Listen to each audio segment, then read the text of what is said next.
I'm speeding. Speeding. 5, 4, 3, 2, 1. The world is changing faster than ever. What used to take decades is now taking years or even months. What you see right now is the illusion that people have had for many decades about the workplace being this secure place to work the rest of your life. For the first time in the history of our nation, our children will not do as well as us. We've seen our friends get laid off. We've been laid off. We've had our pay cut. People are overworked and underpaid. They seem to have less time and less freedom. They live under constant pressure. This is going to be forced. And so even if your employer loves you, they may have to cut you. There's something wrong that on Monday morning, the heart attack rate increases by 35%. Technology is accelerating, job security is declining. It just doesn't seem like the old models of making a living are as reliable as they used to be. Every aspect of our lives, there's a better way out there, but we're still doing it the old way. We live in the greatest country on the planet, and there are a lot of people sitting around complaining and being cynical. Like everyone's whining about this old model, and I'm like, why don't you leave it? Look at all this over here. Look at all this opportunity. Since so much of our lives revolve around our work and the way we make our living, many people are thinking there just has to be a better way. The biggest challenge facing our world today is not making money, is what are we going to do with all the displaced, unemployed people? People are afraid that they're going to make the wrong decision. People are afraid of the unknown. People are afraid that maybe I don't have the skills. Hey, sports fans, industrial age is over. It's dead. It's dying. That's why going to school to get a job is an obsolete idea. A steady paycheck is an industrial age idea.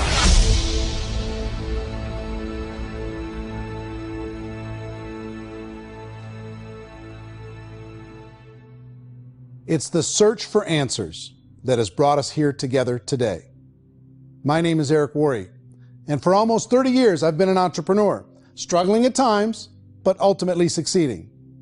As a best-selling author, speaker, and business owner, I've spent my entire career helping millions of people around the world to become entrepreneurs. And I believe strongly that there is, in fact, a better way when it comes to how we make a living. The career landscape has changed dramatically, and many are still working in a model that is completely out of date. What worked for previous generations isn't working as well for people today. In this film, we're going to explore 3 important questions. First, what's really going on in our working world today? Second, in this new economy, is it better to become an entrepreneur, or is it safer to work for someone else? And third, if a person decides to become an entrepreneur and start their own business, how can they do it without taking on massive risk? To help in this journey, I've brought together some of the greatest experts and thought leaders in the field of entrepreneurship to share the real facts with you. My intention is to give you new information that will allow you to make choices that are not limited by an old, outdated model. Let's start by understanding what's going on in our working world today.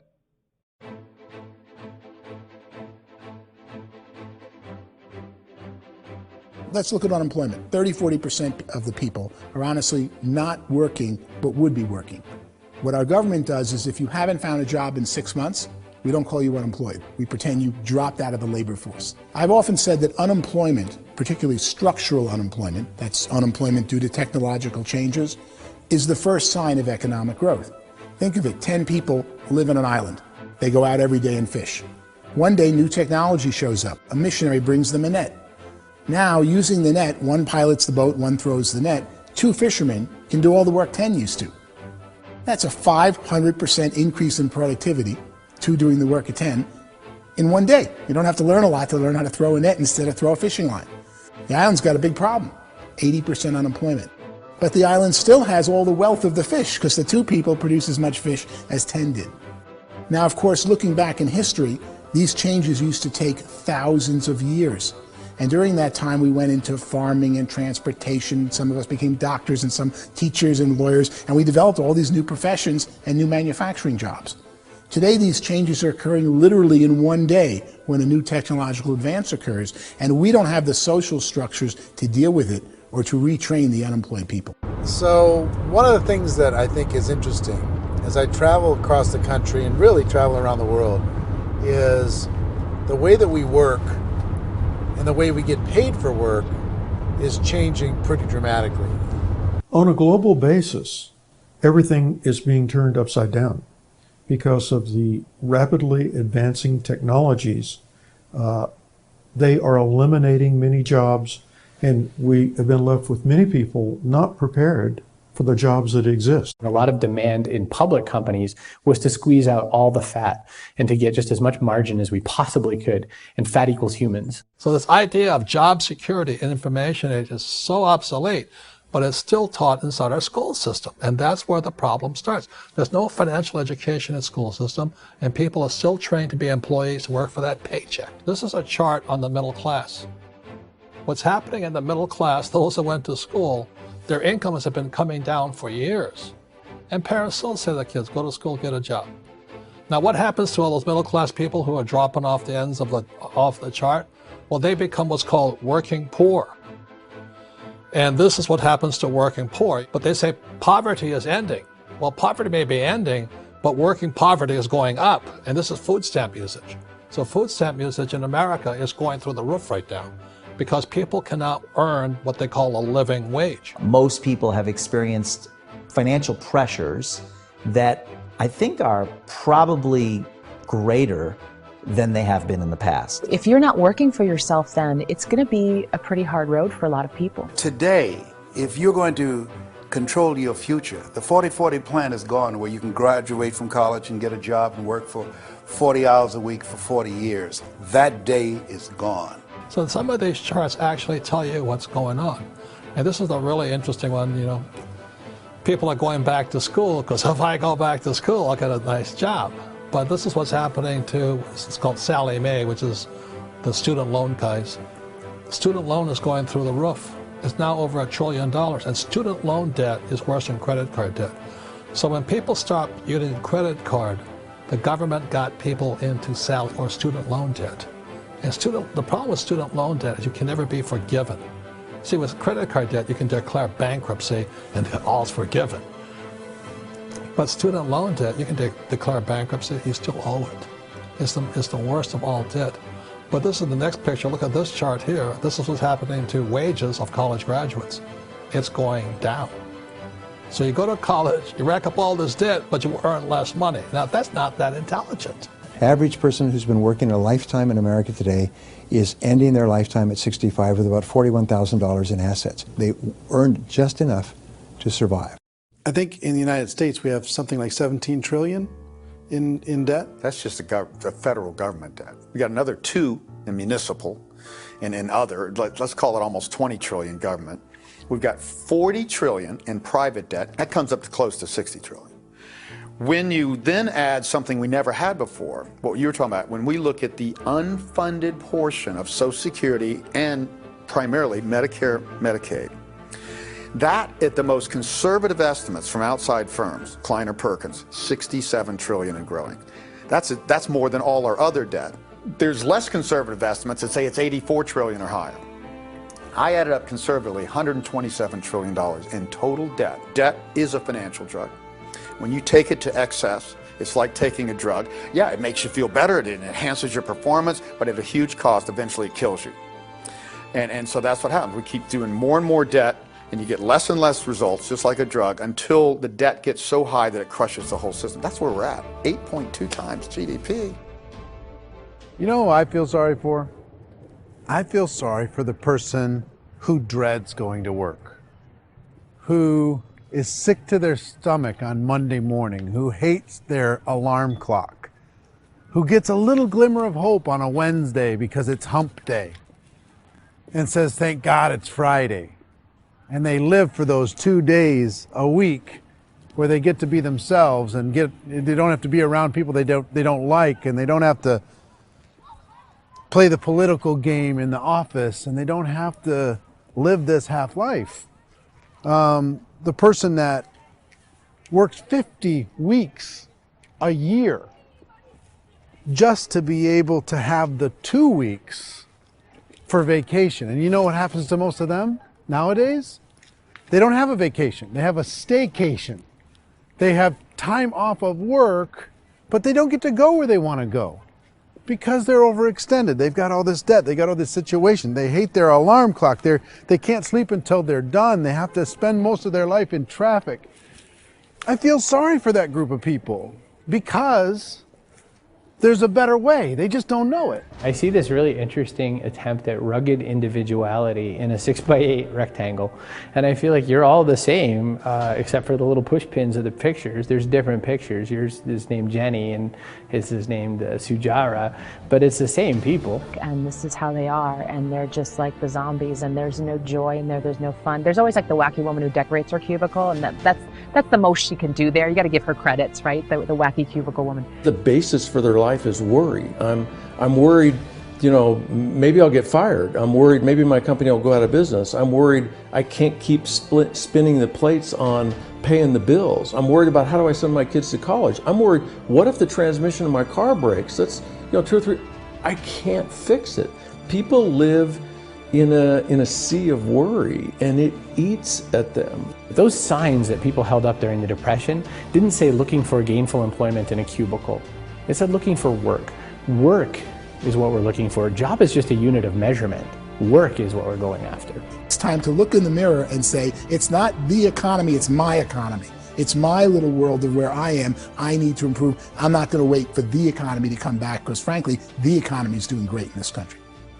So I'm here on Wall Street, the financial center of the universe, the financial capital of the world.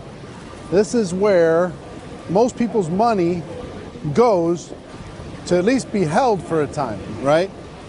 With interest rates in banks being effectively zero, and many experts are predicting it's going to stay at zero for the next 10, 20, even 30 years, people feel like they don't have any choice but to put their future into equities, to put their future into the hands of other people on this stock market, and hope that the stock market goes up, hope that the stocks that their advisors pick or that they pick goes up. That's one way to go, I guess. It's my personal belief that if you put your future into the hands of yourself, in other words, you have earning power by yourself, I think you're a better investment than these guys. I think you controlling your future is a better option than handing over your retirement to these guys. The average household income in the United States is approximately $50,000 a year, what they call the middle class. To reach the top 25% of income earners, you need to earn at least $90,000 a year. To reach the top 10% would be a household income of $140,000, the top 5%, $190,000, and to be in the top 1%, you'd need a combined household income of at least $380,000 a year. So here's the question. What do you think would give you the best chance to move up and get to the top 10%, the top 5%, the top 1% or beyond? In my opinion, and in the opinion of many, many experts, the answer is to become an entrepreneur, to become your own boss. I think you have to be a business owner. I can't, the only time I ever say to someone it'd be great to be an employee is when they've already told me they've surrendered. I only tell people who are wounded spiritually that they should be an employee. And it's that feeling that you get when you pick up the backpack off the little Cub Scout and say, "Don't worry, little guy, we'll get you back to the camp."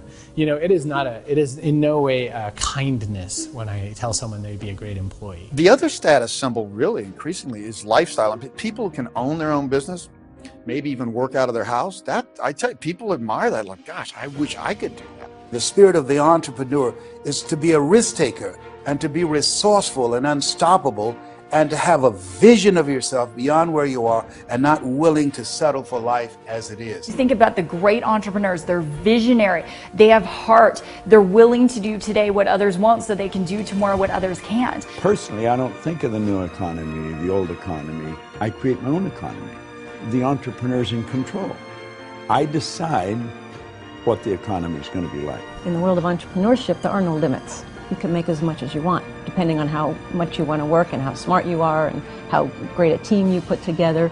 There's no more lifetime rewarding business than being an entrepreneur. Why in America, where anyone could be anything, would people want to give up their freedom and become effectively a modern-day slave, told shut up and be here every morning at 7:30, leave at 5:30, and do what I tell you? If people decide to become an entrepreneur and work for themselves, they have some traditional options, but they're riskier than you might think. Any kind of a retail business, retail build-outs, is extremely expensive. Even just these small little yogurt stores where they're putting little yogurt machines and you get all the different flavors, you're spending $200,000, $300,000, $400,000 to open a yogurt shop. I would love to buy a Dunkin' Donuts, but it's $500,000 or so to start. I don't quite have that just-in-case money. Risking lose it all, and most guys do 2 or 3 times, and even big guys like Branson, because I'm such a fan of his, half his companies don't work. If you make $1 million, your problems are going to go. If you make $1 billion, your problems are really going to go. Just the opposite. You and I know when you're making $1 million, you got $1 million responsibilities. You make $1 billion, you got 1,000 times $1 million responsibilities. And most people say, I'd love to be my own boss. 70% of Americans would love to be their own boss, according to recent polls. But they don't know how to get there. Because what are you going to do?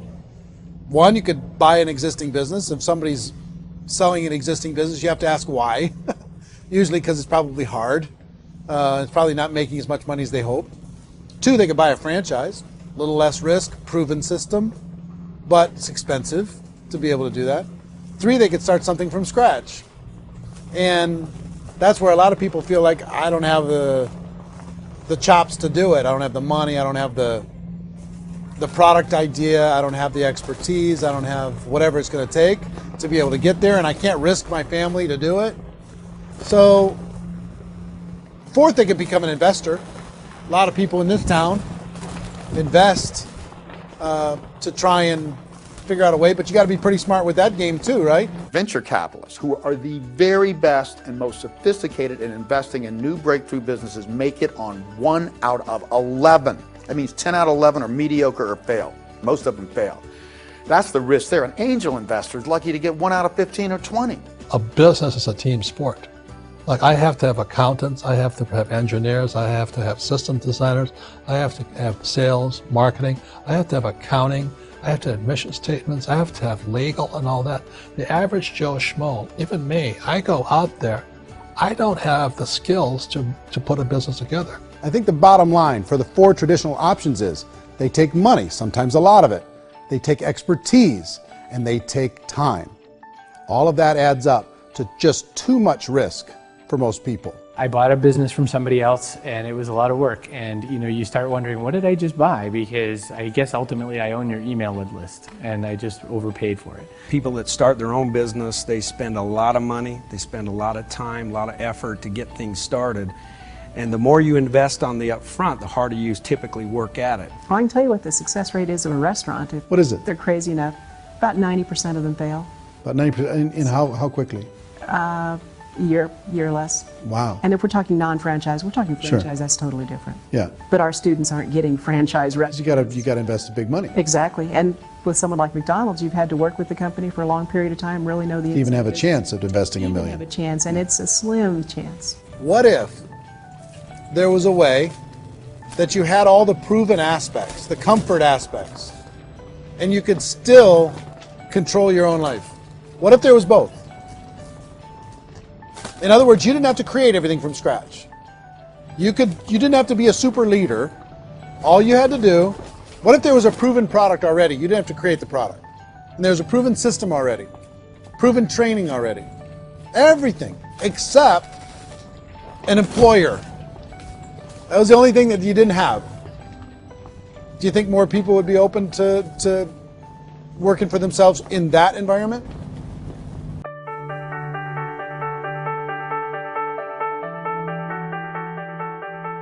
In our search for a better way to make a living, we've come to the conclusion that becoming an entrepreneur is actually safer than being an employee.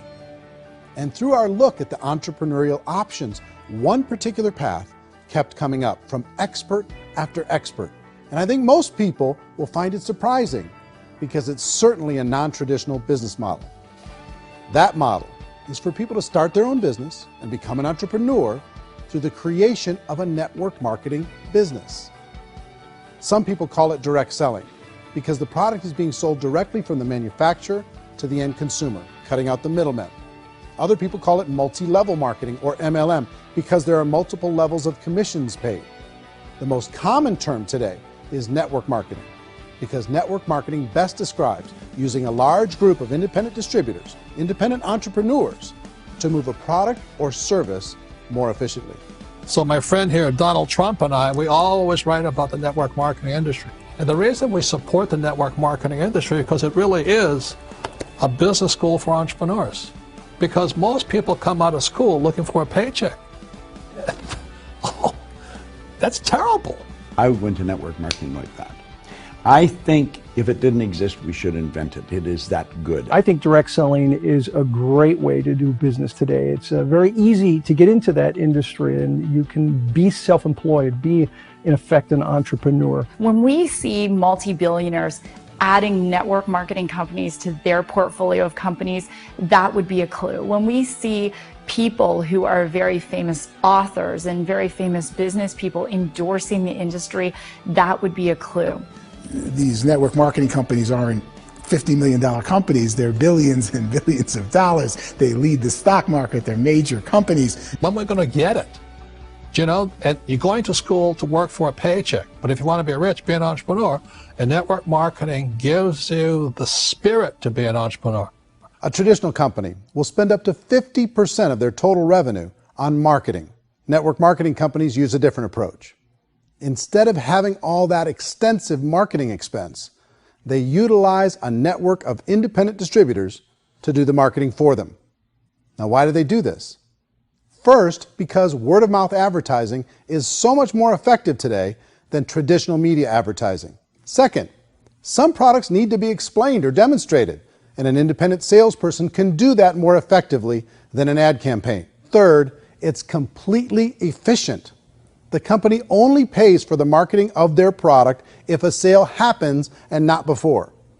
Imagine if Amazon allowed you to become an independent distributor and paid out 40% of its revenue to that distributor group. All you had to do as a distributor was recommend a product, and if a person bought it on Amazon, Amazon would take care of all the logistics, and you'd get paid for bringing the customer. Now imagine you got paid for every purchase that customer made for the rest of their lives. Well, Amazon doesn't offer this option, but network marketing companies do. 85% of all buying decisions in our society are made as a result of word of mouth or reputation. We're recommending things to each other all the time. You know, who's your dentist? Who's your doctor? Who's your lawyer? What detergent, are you using? What legal system are you using? What product are you using? We're talking to each other about the things that we love anyway. When you go into a big box retailer, you're lucky if the clerk looks you in the eye, much less gives you any detailed or accurate information about what you're purchasing. So of course, this personal information, this education coming from a friend, a neighbor, a relative, or even a stranger, but one who has experience with the product is extraordinarily valuable. As a matter of fact, network marketing can educate consumers probably better than any other form of marketing. It certainly can do better than advertising, because advertising usually has a certain hype to it, and you can only get limited information. So, network marketing trumps advertising. If you were a typical sales company and you wanted to sell $1 million a month worth of product, you might go find 100 superstar salespeople. The quota would be $10,000 a month. So network marketing as a distribution system just flips the numbers. So we use 10,000 happy, raving fans of a particular product, and we don't concern ourselves so much with how much product each one of them individually sells. If they sell just $100 or $200 a month, and there's 10,000 of them, you're selling $1 million to $2 million a month worth of product. And that's the best way I can explain how network marketing works. This is the marketing arm of the company. There's not money being wasted on bricks and mortar. There's not money being wasted on inventory that's sitting stagnant somewhere. There's not of employees standing around that don't have customers. These are people that are going to connect with customers. These companies allow people to become independent distributors for extremely low cost and with no minimum time or sales quota.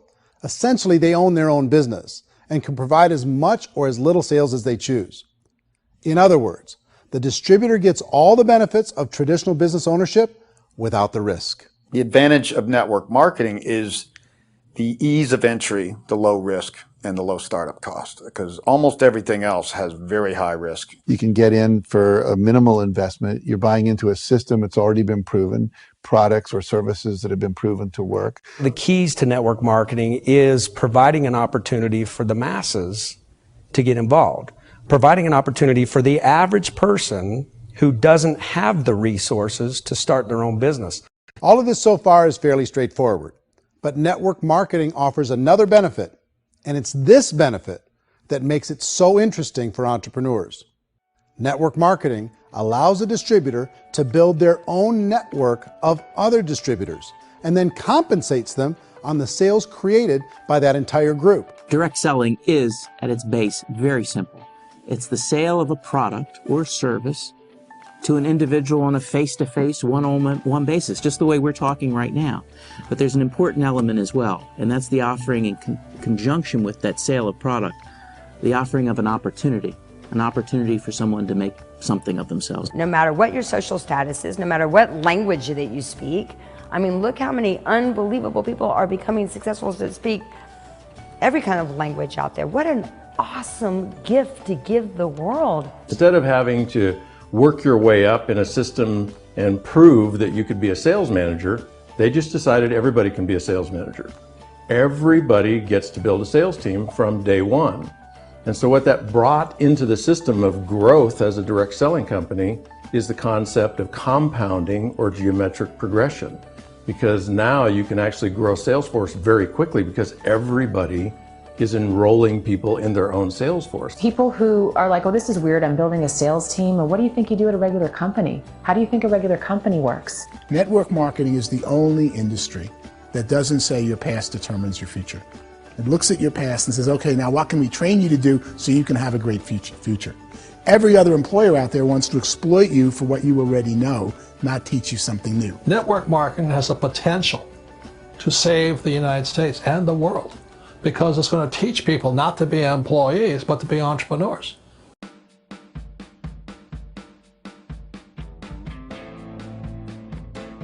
According to the Direct Selling Association, if you add up all the network marketing companies around the world, they combine to do over $178 billion a year in retail sales. To give you an idea of how big that really is, the NFL, the National Football League, does approximately $9 billion a year. The music industry does a little more than $16 billion a year, and the movie industry does about $80 billion a year. Using a conservative average, network marketing companies pay their distributors about 40% of that $178 billion in the form of commissions, which adds up to more than $71 billion a year. That's almost $6 billion a month. It's almost $200 million in commissions every single day. So it's certainly working, and people are making serious money in network marketing. With the growth of the direct selling industry over the last 10, 15, 20 years, we've seen a broader understanding of the channel. We have seen more and more people getting involved in the business, so our penetration in the marketplace has increased, and thus the understanding in the marketplace of who we are has increased. And we've seen non-direct selling companies look at the direct selling model and say, something's going on there. People are making money, companies are being profitable, individuals are being motivated, product is being delivered to market.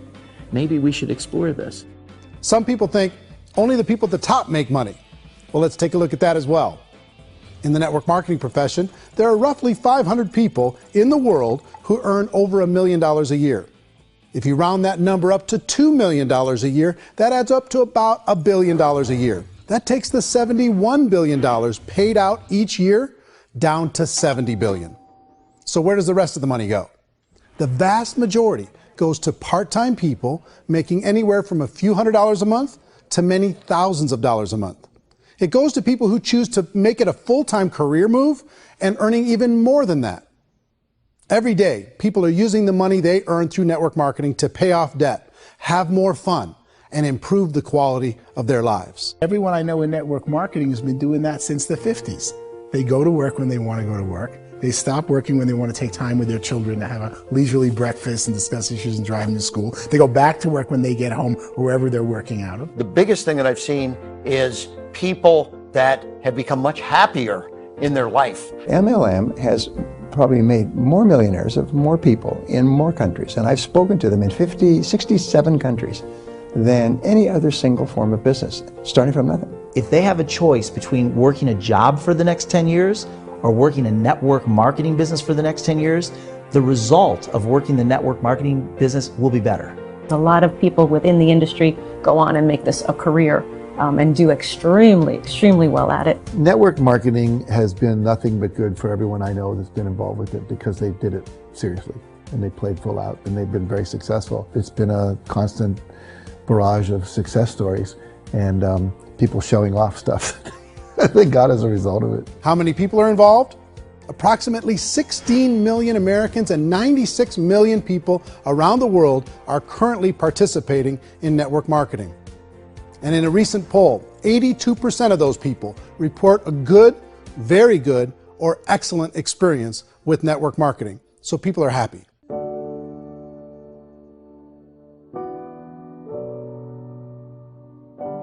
So I've taken a look at the network marketing profession and really tried to understand why so many people are confused as to the validity of this as a business. One is this pyramid shape. People get really messed up with this pyramid. Oh, it's one of those pyramid things. So I just think there are a lot of haters out there who really don't understand the industry and say, oh, it's a get-rich-quick scheme. It's a pyramid. Well, corporate America is a pyramid scheme. You know what I mean? It goes like this. You have thousands of MBAs, let's say working for Ford or General Motors or Coca-Cola. If all these MBAs are all trying to get to here, that's a pyramid. Only one guy's going to make it. Every 10 years, one's going to make it. Whereas you look at network marketing, it's like this. So you're here, and your job is to develop other CEOs coming up behind you. So it's an inverse pyramid. In network marketing, it's a very simple concept. If you sell product, you get paid. It is paid based on production. There is no first mover's advantage. There is no investment component where the more somebody spends, the more they're entitled to make. So the two are polar opposites of each other. It doesn't matter what shape the company is or the compensation plan is shaped, whether it's a circle or a pyramid or a triangle or a trapezoid, it doesn't matter. If compensation is coming primarily from recruitment, then you've got a problem. On the other hand, if an operation is basing their compensation to participants on the basis of sales, even when those sales are generated by people you've recruited, well, then you're a perfectly legitimate enterprise. That's the legal test, it's the practical test. Another issue that's been true in the past that is no longer true now is people used to be in network marketing loaded up with products that they couldn't sell, and they ended up a loser. They ended up with a bunch of product in their garage, they ended up with a bunch of products sitting in their kitchen shelves or whatever, and they thought they could sell it, and then they weren't willing to or able to sell it, and they ended up with a bunch of stuff, and they were bitter about it. There was this thing called front loading where you had to buy, if you bought $25,000 worth of product, you got better commissions and all this. Today, it's almost all done by computer. It's direct mail, comes from a warehouse somewhere else. You don't have to have all this inventory. You don't have to stock up. It's a paperless world now. Most of it's done online. You have a back office. It really works. And I mean, the technology has changed everything. Third issue is people start talking about 99% of people in network marketing don't make any money. Well, we've talked about that over the course of this journey together. Almost $200 million a day is being paid out to network marketing distributors around the world. The naysayers, the people who say that it doesn't work, are usually the ones who just don't know how to make it work for themselves. And so they're giving you an opinion, and I tell people, don't confuse people's opinions with expertise, because opinions are free. And don't confuse sincerity with the truth, because people could be sincerely wrong. But here's the reality inside of network marketing. The vast majority of people that get involved in network marketing just become customers, and they get involved to be able to purchase product at a lower price. If you take Costco as an example, if a person goes into Costco and gets a membership to Costco so they can get a lower price on the product, we don't call that person a loser because they have a bunch of product that they walked out with with a smile on their face. Yet when some people want to take a look at network marketing, they say, well, those people, they're just using the product and they aren't earning an income, so they must be a loser. They're not a loser, they're a happy customer. That's the vast majority of people that are involved in network marketing. Now, a smaller percentage of those people decide to go build a business. They earn $300 a month, $500 a month, $1,000, $2,000. That's the bulk of earnings in network marketing. And then there's the few that really decide to take it serious, really decide to build a large network, really work to make that network very, very productive. And those people make huge amounts of money and there's no cap. What I do as an outside economist, just somebody looking at this industry like any other industry I speak and say, look, what's the realities of this? 1% do incredibly well. 10% generate some additional income at pretty low risk and effort, that's not, and 90% of people roughly end up customers.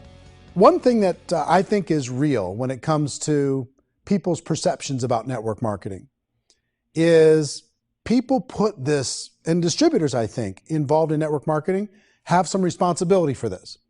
They have sometimes unrealistic claims about the product or about the income. Most people who become distributors, they want the money, they want to be successful, but they don't have the skills. They don't know what to do. And when people don't know what to do and they're in a new business, they're scared. And when they're scared, they panic and desperation kind of sets in. So they think everyone they talk to has to get in. So if I talk to you and you say, well, no, I don't have time to do that, they're like, no, I need you. You have to do this or I won't be successful. So I start clawing on you. I start that desperation. So then I start making claims about the product, which are not appropriate, probably not even true. Or I start saying, oh, let me show you how you can make all this money and you don't have to do anything, Eric. And so you just totally misrepresent the opportunity, and you're clingy with people because you think you need everybody to be successful, and you don't. You know, one of the messages that I try to deliver most forcefully to companies as well as salespeople in direct selling is that you don't have to overpromise. The reality is in network marketing, there's a lot of hard work involved. There's a lot of effort. You're going to have to develop yourself. It's a business like anything else. It's going to take some time, but in my opinion, it's better.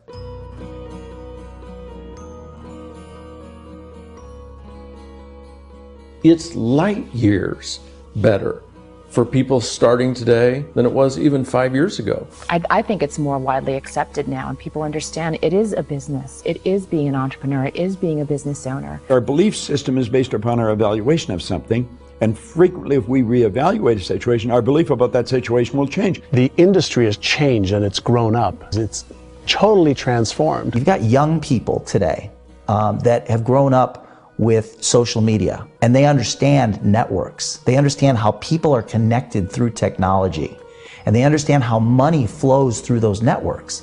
So when they see network marketing, they don't see it the way their parents saw it. And we've all learned, the larger industry that you represent, has all learned from those mistakes and flaws and errors that have happened early on. Early algorithms didn't work the right way. That's all fixed. It's like when they design a computer program, they design the program, then they run it, and then they go back through and they debug it. The MLM industry has been debugged. This is the day of being virtual, being able to run a business from your mobile phone. I mean, it's incredible. Companies are getting smarter. They're implementing more consumer protections. They're implementing more compliance training.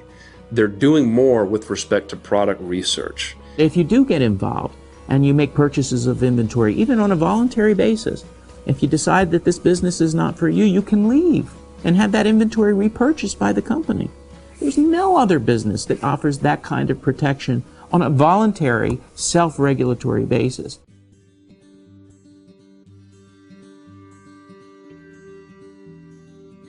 If you decide to look further into a network marketing business in order to generate more cash flow for your family, I would recommend reviewing the following 4 elements. First is the product or service. And on the product or service, I would ask 5 important questions.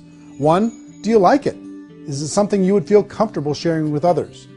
2, is there a recognized need in the marketplace? It's hard to create a need if one isn't naturally there. 3rd, does the product meet that need? Does it solve a legitimate problem for consumers? And 4th, is it priced to sell? Can it compete in the marketplace? And fifth, is it priced for profit? Is there enough margin for the company and the distributor to be able to generate income for the long term? If you can answer the questions on the product to your satisfaction, the next element to consider is the company itself. Is it well run? Do you believe in the founders or the management team? Do you feel they have what it takes to go all the way?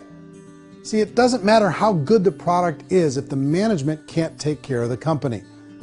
Good management can change with the times. They can handle adversity. They can make good decisions. Make sure you choose a company that can serve you for a long time. The third element to consider is the compensation plan. And with that, there are three important things to look at. First, a brand new person needs to be able to generate some money fairly quickly.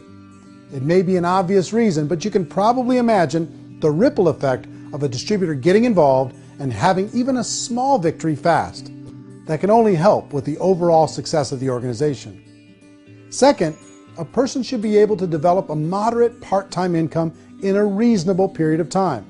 As they develop their network and as their sales grow, they should be able to enjoy more benefits. And third, for the people who are really serious, for those who decide to really go pro in the network marketing profession, there should be the possibility to make a serious full-time income if they work hard and are committed to developing their skills. If you're comfortable with the product, the company, and the compensation plan, the last thing you should look at is the support that will be made available to you. Does the company have a website? Does it have a solid online reporting tool? Do they have comprehensive training available? Do they host events to help you build your business? If you decide to do this, what kind of a support system can you plug into? Choosing a network marketing company is a personal decision. But evaluating the four elements of product, company, compensation plan, and support is a great place to start. Is the company promising that you're going to get rich quick or that you can make a lot of money without a lot of effort? That's a red flag. Is there a product that you really believe in that you think can be sold? Or are you being told by salespeople or the person who's trying to recruit you or by the company itself that don't worry about the product, all you have to do is recruit other people into the business? Red flag, warning sign. If you're hearing that, take a second or even a third look. Get to know the customers, the products, the business, have some success, and see where the opportunities might take you to move up in the organization. You want to find out how concerned are they about my education, my training, and my development? Is there a space for me to grow? Most important question. Learn everything that you can about the product. Make sure it's something that you believe in, and learn everything you can about the industry and work that system. You have to be very passionate about whatever that company is doing. I would get involved. You can always test drive anything, you know, the product, the service, the community, and then lean into it a bit. If it feels good, then lean into it a lot. Behind me is the Lincoln Memorial. And this is a place where Martin Luther King Jr. had his famous "I Have a Dream" speech. And at that speech, he talked about his dream for equality for everyone around the world, and that's a noble dream. But I think more people need to remember what it was like when they were kids and the dream was still alive in them, before it got beaten out of them by reality, by this paycheck, by these responsibilities, and by having to live for this job to pay the bills. I think people need to remember that, go back to that. Once they know that there's a better way, I think their future is going to be much brighter. They can live a better life.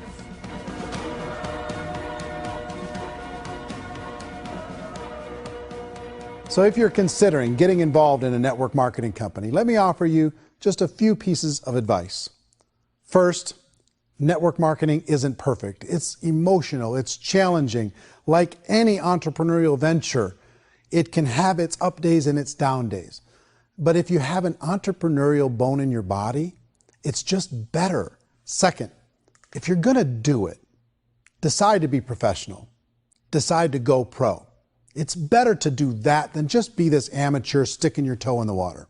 Third, as any professional, you're gonna have to learn some new skills. And I promise you, inside of the network marketing profession, they're not too difficult to learn. Fourth, like anything worthwhile, it's gonna take some time. Don't expect that you're going to get to the finish line right out of the gate. And fifth, it's worth it. It's worth it to be able to take charge of your life again. It's worth it to be able to control your own financial situation. It's worth it for the people you're going to be able to spend time with. It's worth it for the things you're going to be able to see and the experiences you're going to be able to experience. It's worth it for the causes you're going to be able to contribute to, the lives you're going to be able to touch, the customers you're going to be able to help, the friendships you're going to be able to develop. I promise you, it's worth it. Remember, most people are searching for answers just like you are. But I do have to tell you the catch to network marketing. If there is a catch, if you want to understand this from an emotional point of view, people say, well, it sounds too good to be true. It's not, it's hard work. But here's the catch.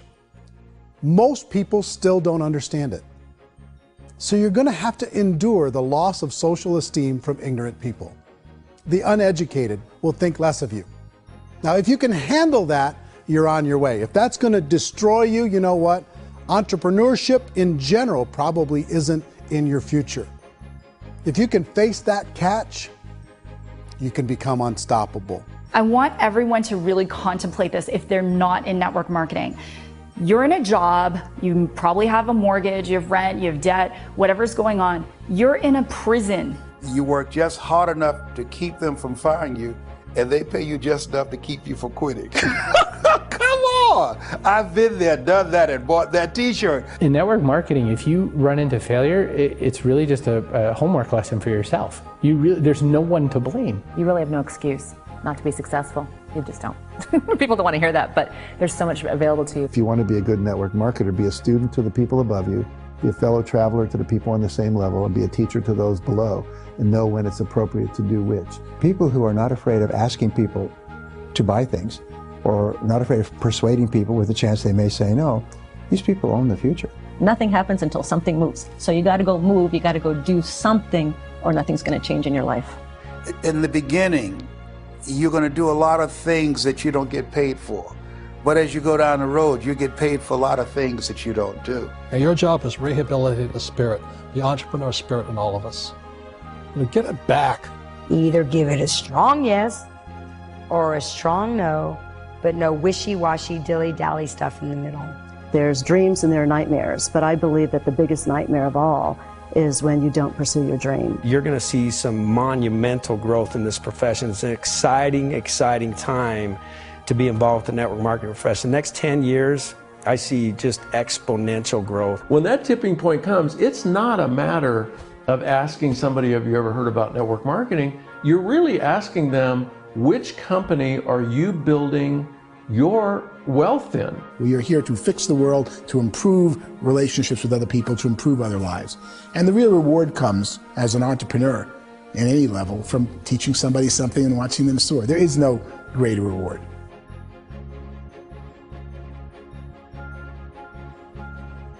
Life's too short to spend it living someone else's dream instead of your own. It's too short to spend it living at a fraction of your potential. Can being an entrepreneur be a challenge at times? Sure. But here's what you get in exchange. It can be yours. Something that you built, something that you created, something that you made happen. This balloon represents your dream. It represents entrepreneurship. My wish for all of you is that you would reach out and grab it. The choice is up to you.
mentioned the word scam.